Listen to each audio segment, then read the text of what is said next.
Okay, I think we can start. Good evening, everyone. It's 6 p.m. and today is June 4th, 2026. Welcome to tonight's public hearing. My name is Jim Mazzacco. I'm the zoning examiner for the city of Tucson. We have 3 cases scheduled for the public hearing tonight. We'll take the cases as listed on the agenda. As the zoning examiner, I conduct rezoning hearings and special exception hearings on behalf of the mayor and council, and make findings of fact, which I put into a written report, along with my recommendation, which I send to mayor and council for their consideration and final decision. My reports for zoning examiner special exceptions, which require my decision, will be based on the information submitted to me, which include the application, the staff report, all written approvals and protests, all correspondence and testimony given at tonight's public hearing. I'll also include in the record all documents submitted to me up to the close of the public hearing. Tonight's proceedings are being recorded, so these apply to both special exceptions and rezonings. For the rezoning cases, I will complete a preliminary report within 5 working days after the public hearing is closed. I will then prepare a final report, which will be issued 14 days after the public hearing is closed. Anyone may request that the application be heard at a public hearing before the mayor and council if the request is filed with the city clerk within 14 days after the date of the zoning examiner's public hearing or reconsideration public hearing. The mayor and council may also decide to conduct a public hearing without a specific request. If a public hearing is requested, notice must be provided in the same manner as the notice is provided for the original public hearing for the case. For special exception cases, there are 2 types. Tonight we have the zoning examiner special exception, which requires the zoning examiner to make a decision in 5 days. It can be appealed if one submits an intent to appeal to the city clerk within 14 days of the public hearing and provides materials for the appeal within 30 days. If you'd like to receive a copy of any of my decisions and recommendations or reports, and you're not listed as a party of record, you can send an email to tucsonrezoning@tucsonaz.gov or call the City of Tucson's Planning and Development Services Department. Copies will also be available from the Planning and Development Services Department's website. The mayor and council will then vote on the matter of an appeal or recommendation based on my recommendation, along with other factors they take into consideration. So here's how each of the tonight's public hearings are going to proceed. First, the Planning and Development Services staff will give their report. The applicant may give their presentation. The public may then be called to testify. Then the applicant may respond to issues raised during the public hearing. There are speaker cards at the podium or nearby. You fill out the cards as requested. When I call you to testify, please speak clearly into the microphone and begin your testimony by stating your name and address. After all parties have spoken, at that point, I will close the hearing unless I see reason to continue the case or hear further testimony. For those who plan to speak, I request you stand or sit and respond to the following. Do you swear to tell the truth, the whole truth, and nothing but the truth? Okay, thank you. Well, with that, let's begin. So the first case is case TP-ENT-0326-00005, Monsoon Land Holdings, 1170 North Pantano Road. Staff report. Thank you. So this is a request by Lazarus and Sylvan on behalf of the property owner Monsoon Land Holdings to rezone an approximately 1.1 acre parcel from C1 to C2 for the expanded development of an existing legal non-conforming automotive major service and repair facility. The site plan for expansion is currently a self-service car wash, and the automotive facility is attached to that on the west side. It was established as a legally non-conforming use and with a letter by the zoning administrator. It complies with policy guidance and Plan Tucson and the Pantano East Area Plan. All technical and code requirements are established to be met on site through the preliminary development plan. We received 0 approvals and 0 protests for this case over the notification period. Subject to compliance with the included preliminary conditions, staff recommends approval of the C2 zoning as requested. Okay, thank you. The applicant? Good evening, Carrie Sylvan with Lazarus and Sylvan, 5983 East Grant Road, representing the property owner. With me tonight are Rick and Lisa Becker, the property owners, Jason Morse from Grenier Engineering, who's the engineer on the project, and Robin Large from my office. I do have a presentation. It pretty much reiterates a lot of what's in the staff report. I'm happy to step through it, give some highlights on the slides, and give you some more detail on the neighborhood meeting, or just answer any questions you might have, whatever your pleasure. Okay, thank you. Could I ask you, are you okay with the conditions that are recommended? We are fine with the Okay. conditions, yes. Could you speak a little bit about what happened at the neighborhood meeting? Absolutely. So we had our neighborhood meeting on February 17th at the ward offices. Notice went out to all property owners within 400 feet based on the assessor's records. There were some residential neighbors. We're pretty much all surrounded by commercial businesses, including the residence directly to our north is actually owned by the nursery that's on our east. There are some neighbors kind of to our northeast. Our closest neighbor showed up. It was a husband and wife and asked some really good questions. We were able to respond to all of them.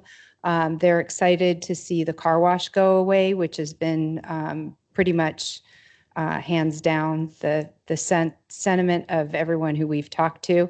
It's an outdoor car wash and it's hard to secure. There's a lot of issues with it. So the fact that's going away and this is getting consolidated to a completely indoor facility for auto repair was something that they had not understood when they came into the meeting and understood it. So their questions were, again, pointing out the vagrancy and vandalism that exists at the 24-hour car wash and saw this as a solution. They wanted to make sure the trees and the wall on our north were going to remain, and that is the plan. They just had questions about the building heights and setbacks to understand it. They did ask about potential expansion in the future. We pointed out that this is a tight site, and when you have the parking that's required as well, there's really not an ability to expand, and that it would be tied to the conditions. So only it can't change significantly from the approved plan. They did ask about contamination and waste disposal, and the Beckers do operate the current auto use that's on there and in compliance with all of the regulatory, not zoning, but the environmental regulations for waste disposal, and they will continue to do that. And frankly, at the end, they indicated they hoped everything worked out and they really had no problems. And apparently they decided not to revisit that conclusion because they're not here and they didn't send in anything. Can I ask you, what are the hours of operation? So the planned hours of operation are Monday through Friday, 7 a.m. to 7 p.m. They do not intend to operate over the weekend. Periodically, some of the mechanics will come in on a Saturday if they've gotten behind. It's not open to the public on Saturdays, but they'll come in and kind of get ahead of their work. Again, this is entirely indoors, very different than a lot of the lube and oil places that we're seeing nowadays that have the bays open. This will be completely indoors. So open to the public Monday through Friday, 7 a.m. to 7 p.m. Would like it not restricted so that mechanics can come in and catch up on some work periodically on Saturdays. So one of the things that the neighborhood is excited about is that the vacuum cleaners at the car wash won't be there any longer. And with a full building in their place, all the noise, if there's any noise, will be generated toward the street. Is that pretty much what you're doing. Yeah, and actually, most of the noise will be contained in the building because unlike a traditional where there will be bay doors, but they will be closed. The idea here is to give the mechanics to the ability to be in an air-conditioned space versus the other types of uses. Okay, well, thank you very much. Thank you. Is there anyone in the audience that would like to come forward and speak? I'll take that as a no. So with that, the public hearing is closed on, I won't read the entire case, but the Monsoon Land Holding rezoning. And thank you for coming, and I'll have a report within 5 working days. Okay, thank you. Move to the next case. This case is TP-ENT-0326-00006, Prime Leaf Dispensary, 1525 North Park Avenue. Staff report, please. This is a request by Chuck Meyer for approval of a zoning examiner's special exception land use to allow the expansion of an approved legal non-conforming use by adding a drive-through lane and pickup window for pre-orders along the exterior portion of an existing 4,000 square foot retail medical marijuana building. The project site is 0.75 acres, located at the southwest corner of North Park Avenue and East Lee Street, approximately 1,800 feet north of East Speedway Boulevard and 625 feet east of North Euclid Avenue. The Prime Leaf Dispensary is operated as a dispensary on the property since March 9, 2018.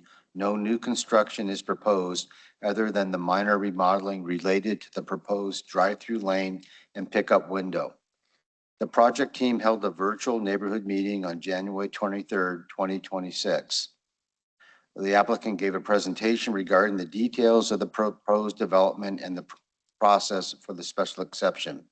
Representatives from the Feldman's Neighborhood Association were present. Comments were received at the neighborhood meeting from the Feldman's Neighborhood Association representative. While no opposition was expressed, it was requested that there be no loudspeakers, no order menu boards, no excess vehicle stacking, and a request for installation of informational signage for online pre-orders only. To address these concerns, these measures have been incorporated into the preliminary development plan and have been added to the preliminary conditions. The proposed special exception is consistent with Plan Tucson and the University Area Plan and is in compliance with performance criteria of the UDC. Subject to compliance with the attached preliminary conditions, approval of the special exception land use in the C2 zone is appropriate. As of today's date, there have been 2 approvals and 4 protests. 2 of the protests are outside the 150-foot notice, and 1 is within 150-foot notice. And that concludes staff's report. Okay, thank you. The applicant? Crawford. I am 1900 North Fremont Avenue. I'm one of the owners of the property and also one of the operators of the dispensary. Okay. Thank you. With regard to the protests, I think that 2 of the protests I think that were called protests were outside of the area are not really protests per se. If you look at what they say, they basically say, we want you to comply with the preliminary conditions, land use compatibility, the no order boards, no loudspeakers, and those kinds of things that we all agreed to. We've agreed to both at the public hearing and now. There was a comment from the Feldman Neighborhood Association that I'm not sure I know what they seem to imply that we were reneging on a promise that we made, and we have never gone back on any of the things that we said at the public hearing. So I'm not sure where that came from, but the requirements that you had, the only one I would push back on and I will accept is the new tree. We have more trees than required, but and I'm not exactly sure where they want the tree. We did lose a tree, but it was in the right of way. It wasn't one of the requirements of the original development plan, but we have at least one or two more trees than we're required to. But if you want me to put another tree up, I like trees, so we'll put another tree up. But other than that, we're agreeable to what's been proposed in the communication. Okay, so one question I usually ask is you accept the conditions and you're saying yes, although I would like to ask staff, Mr. Crawford talked about this one tree. Do you know why? Because it seemed a little odd to me, the condition where it was specifying a specific species of trees.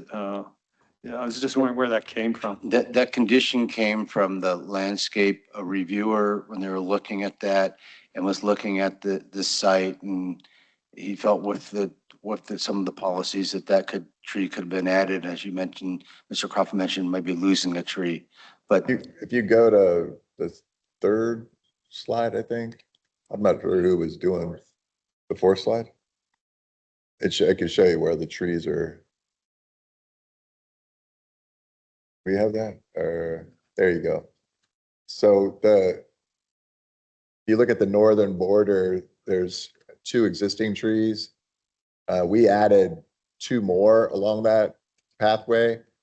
The one I think that they're asking about is up more near on the eastern portion of the property.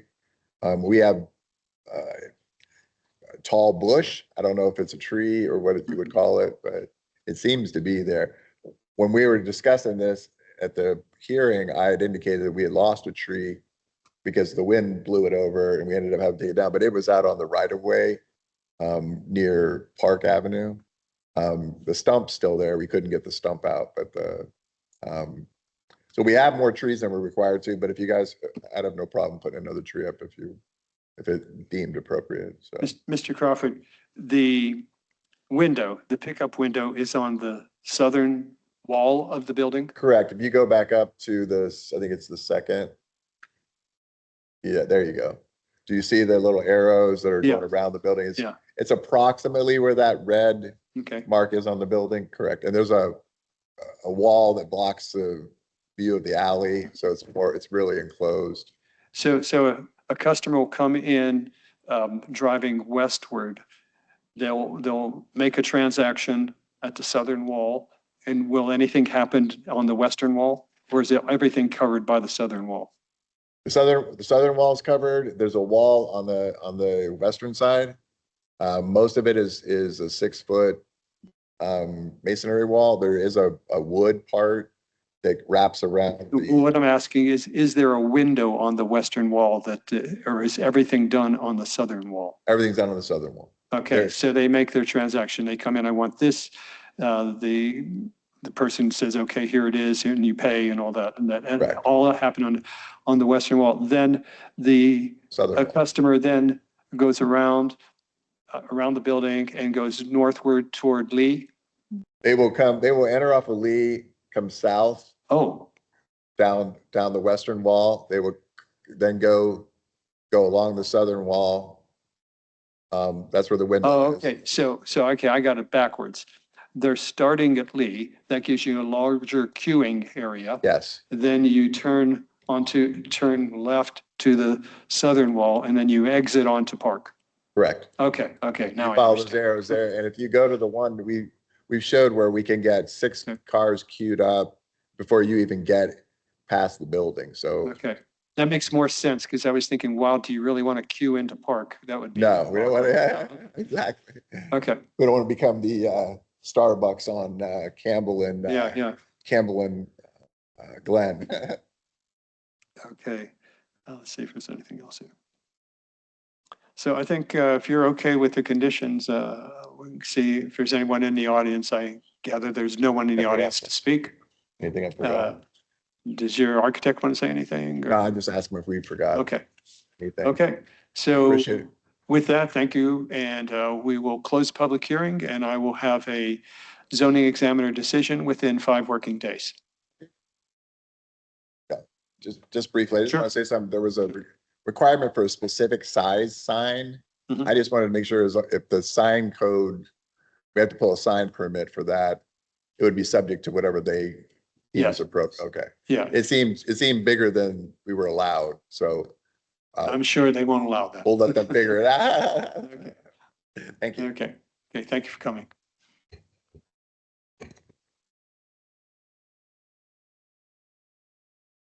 Okay, next case. TP-ENT-0426-00007, The Wells Properties, 1641 East Prince Road, rezoning. Staff report. Thank you. This is a request by the Planning Center on behalf of the property owners to rezone 1/2 acre parcel at approximately 1637 East Prince Road from the Office O3 zone to the Commercial C1 zone in order to bring some existing personal services uses into zoning code compliance, as well as create opportunities for additional personal services uses to locate in some of the suites, existing suites in the building. It's being requested for direct ordinance adoption, and the applicant has submitted a minor development package with some minor improvements to the site, landscaping, parking flow, and ADA accessibility. The proposal is aligned with Plan Tucson and the North Side Area Plan policies. Is compatible with existing land uses. It's also got a letter of support from the Campbell Farms Neighborhood Association. It's the only approval or protest that was received for this case. Subject to compliance with the proposed preliminary conditions. The proposed rezoning is consistent and supported by policy direction in Plan Tucson, the North Side Area Plan. And staff finds the requested C1 zoning is appropriate in this case. Can I ask you a question? Condition 8 seems to be fairly long and involved. Again, I was just wondering about the canopy trees, where that came from, and what's the point of that condition? So the condition that came from the landscape review staff. They're looking at the site is already existing and had already had some improvements on the site.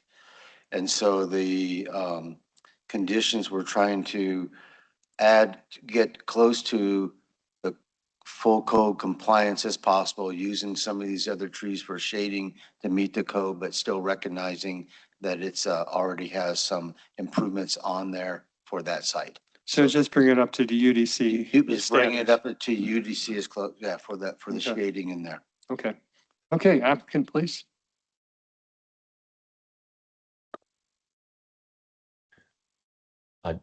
Do you have the presentation available? Oh, okay. There we go. Good evening, Mr. Mazzocco, Mr. Beal, Mr. Slater. Thanks for having me this evening. Brian Underwood with the Planning Center at 2 East Congress. And what you have here before you tonight is, as staff has explained, is a pretty straightforward request from the O3 zone to the C1 zone. And it's really to clean up, just, I wouldn't really call it a nonconformity, but over time, the uses that have been occupying the 4 tenant spaces in that existing building there have ebbed and flowed from, kind of medical service very, very clearly in that realm to kind of straddling the line on that definition in the city. And so, as we understand it, there are some changes that are being proposed with the code update to kind of expand those medical services that are allowed in the residential and office zones. But we're proposing to take it a step further and eliminate any kind of ambiguity, because even with those new standards, it says that holistic health practitioners are an approved use in that office zone. But does that include things like a massage therapist? And so Currently, there's acupuncture and massage therapy business in one of those spaces. And the owners had an interest from another massage therapist that actually couldn't get a C of O because of the zoning. And so that's why we're proposing that change from O3 to C1. And just to give a little bit of context of where we are, we're on that southern edge of the Campus Farm neighborhood the Campus Farm neighborhood. As Mr. Slater mentioned, we did receive a letter of support from the president of the neighborhood association, which was great to see. And as you can see there, we're on the western edge of the North on Campbell Shopping Center, where Safeway anchors that space, and you've got a number of other commercial businesses there. So so definitely compatible with surrounding uses. Have some apartments to the west of us, duplexes on the north side, and then obviously Prince Road to the south.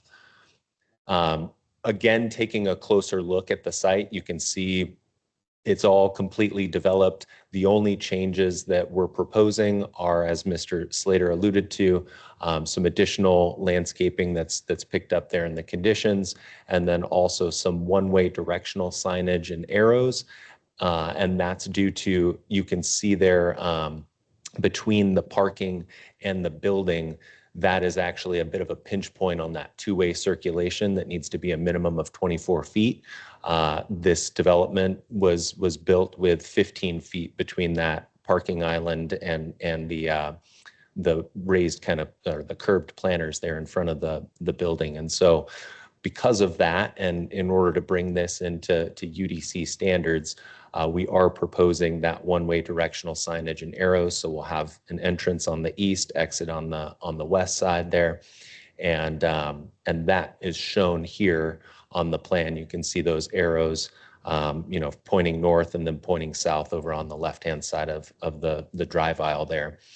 And the three trees that are mentioned in the conditions, the Texas live oak over on the west side, that's to replace a tree that used to be there in that island.